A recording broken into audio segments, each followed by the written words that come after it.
অল্প টাকার মধ্যে যানজট নিরসন করা যাবে। কিছু কিছু রাস্তা অনয় করতে হবে। যে সকল গাড়ি মহাখালী আসবে তারা কিভাবে আসবে, ডিভাইডার মাঝখানে উঠাই দিতে হবে। যদি আমরা এভাবে ডেকোরেশন করি তাহলে কিন্তু এই রাস্তায় অটো রিক্সা ঢোকার কোনো স্কোপ নাই। ঢাকা শহর থেকে যানজট দূর করবো, সেটা আমি আপনাদেরকে দেখাবো এই ডায়াগ্রামের মাধ্যমে। মূলত আমার চিন্তা ভাবনা থেকে আমি ফরম্যাট তৈরি করেছি, সেটার নাম দিয়েছি information for Jamjing traffic system.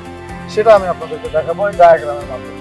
এই মোড়টাকে আমি জাহাঙ্গীর গেটের মোড় ধরি, তাহলে এটা প্রাইম মিনিস্টারের কার্যালয়, এটা আগারগাঁও লিংক রোড বিজয় সরণির সিগন্যাল, এটা হচ্ছে আপনার ফার্ম গেটের খামারবাড়ি সিগন্যাল, তেজগাঁও কলেজের সামনে খামারবাড়ি, সংসদ ভবন, চিহ্নটি সম্মেলন কেন্দ্র, আগারগাঁও। এখানে কিছু কিছু রাস্তা অনয় করতে হবে, সেটা হচ্ছে আপনার জাহাঙ্গীর গেট থেকে শুরু করে প্রাইম মিনিস্টারের কার্যালয় থেকে ফার্ম গেটের পুলিশ বক্সের সিগন্যাল পর্যন্ত অনয় হবে। পুলিশ বক্সের সামনের রাস্তাটা অনয় হবে, তেজগাঁও কলেজের সামনের রাস্তাটা অনয় হবে, খামারবাড়ি থেকে সংসদ ভবনের এই রাস্তা অনয় হবে, আগারগাঁও লিংক রোডটা ফুল অনয় করবে। তাহলে কি হবে, আমরা এই বিজয় সরণির সিগন্যালটাকে রিডিউস করব।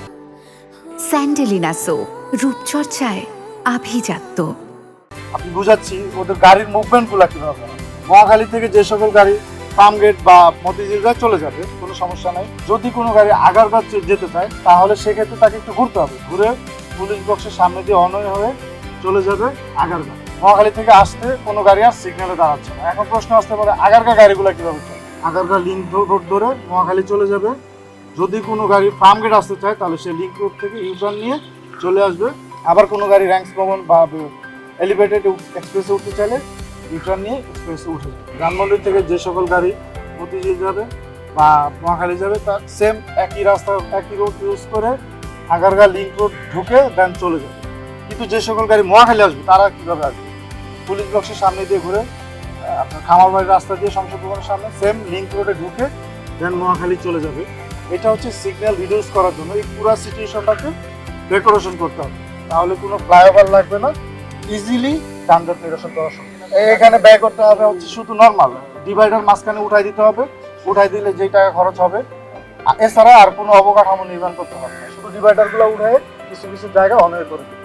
ধরেন এটাকে যদি আমি সোনারগাঁও মোড় ধরি তাহলে সোনারগাঁও মোড় থেকে বাংলা মোটর পর্যন্ত অনয়ে থাকে, শুধু গাড়ি আসবে।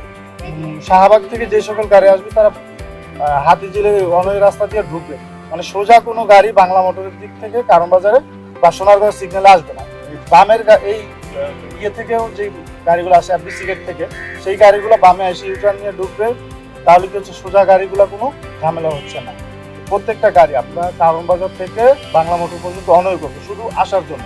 এখান থেকে অটো এ পর্যন্ত আর ঢুকতে পারবে না। তাহলে কি হবে, অটো সীমিত হয়ে যাবে। আবার আরেকটা দেখবেন, আগারগাঁও থেকে ফার্ম গেটে যে রাস্তাটা হিউজ একটা অটো চলাচল করে, যদি আমরা এভাবে ডেকোরেশন করি তাহলে কিন্তু এই রাস্তায় অটো রিক্সা ঢোকার কোনো স্কোপ নাই।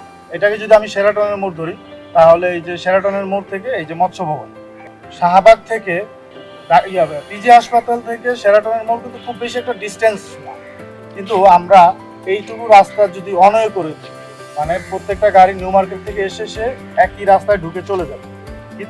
শাহবাগের রাস্তাটাকে পুরোটা অনয় করে দিতে হবে শুধু মৎস্য ভবন থেকে আসার জন্য, আর বের হওয়ার জন্য করতে হবে রমনা পার্কের এই রুটটা। এই কনসেপ্টটা আমার মাথায় আসছে হচ্ছে তেজগাঁও কলেজে পড়া অবস্থায় বিভিন্ন জায়গায় মুভ করতাম, বাসে বসে থাকতাম, খুব যানজট। তো সরকার তখন থেকেই চিন্তা করে কিভাবে যানজট কমানো যাবে। তো বর্তমান মাননীয় প্রধানমন্ত্রী জনাব তারেক রহমান চাচ্ছে যে কীভাবে শর্ট সময়ে অল্প টাকার মধ্যে যানজট নিরসন করা যাবে, সেই উদ্যোগ থেকে মূলত এইটা এখন আমার নিয়ে একটু চেষ্টা করার।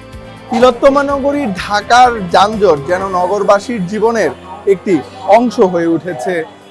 আবুল কাশেমের এই যানজট নিরসনের অভিনব যে উদ্যোগ, সেই উদ্যোগ অনেকাংশেই ঢাকার যানজট কমাতে পারে, এমনটাই দাবি তার। আব্দুর রহমান ঈশান, কালবেলা, ঢাকা।